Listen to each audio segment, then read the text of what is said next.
arrival in Egypt might have been off-key, but in his speech, Barack Obama hit the right note from the beginning. I am honored to be in the timeless city of Cairo and to be hosted by two remarkable institutions. For over 1,000 years, Al-Azhar has stood as a beacon of Islamic learning. And for over a century, Cairo University has been a source of Egypt's advancement. Together, you represent the harmony between tradition and progress. I'm grateful for your hospitality and the hospitality of the people of Egypt. And I'm also proud to carry with me the goodwill of the American people and a greeting of peace from Muslim communities in my country. Assalamu alaikum.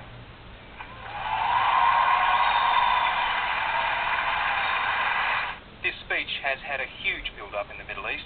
People here were hoping and expecting the new president to redefine the relationship between Islam and the West.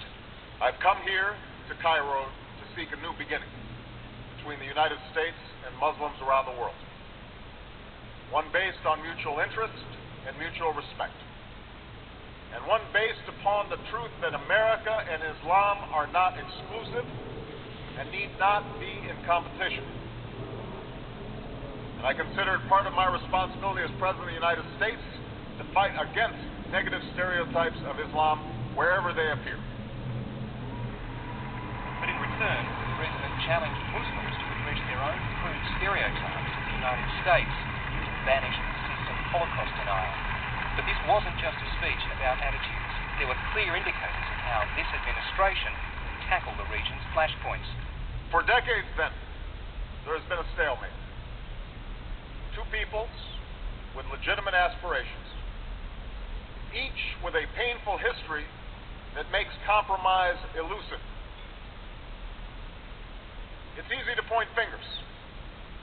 For Palestinians to point to the displacement brought about by Israel's founding, and for Israelis to point to the constant hostility and attacks throughout its history, from within its borders as well as beyond.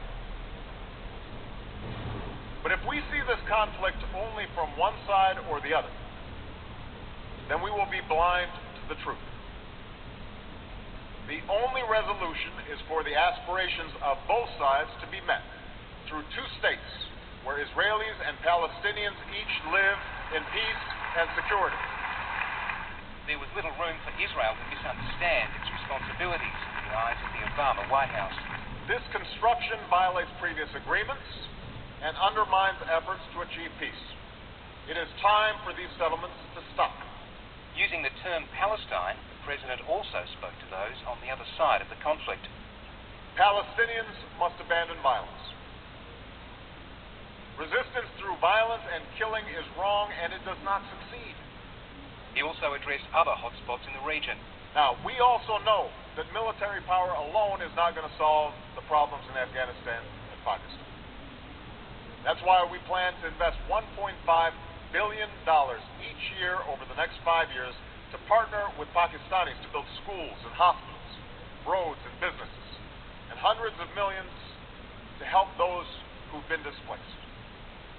That's why we are providing more than $2.8 billion to help Afghans develop their economy. Unlike Afghanistan, Iraq was a war of choice that provoked strong differences in my country and around the world. Although I believe that the Iraqi people are ultimately better off without the tyranny of Saddam Hussein, I also believe that events in Iraq have reminded America of the need to use diplomacy and build international consensus to resolve our problems whenever possible. There were hints, too, that the US will approach Iran differently.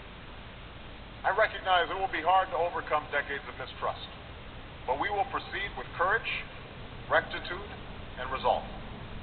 And underlining it all, there was an admission of America's mistakes.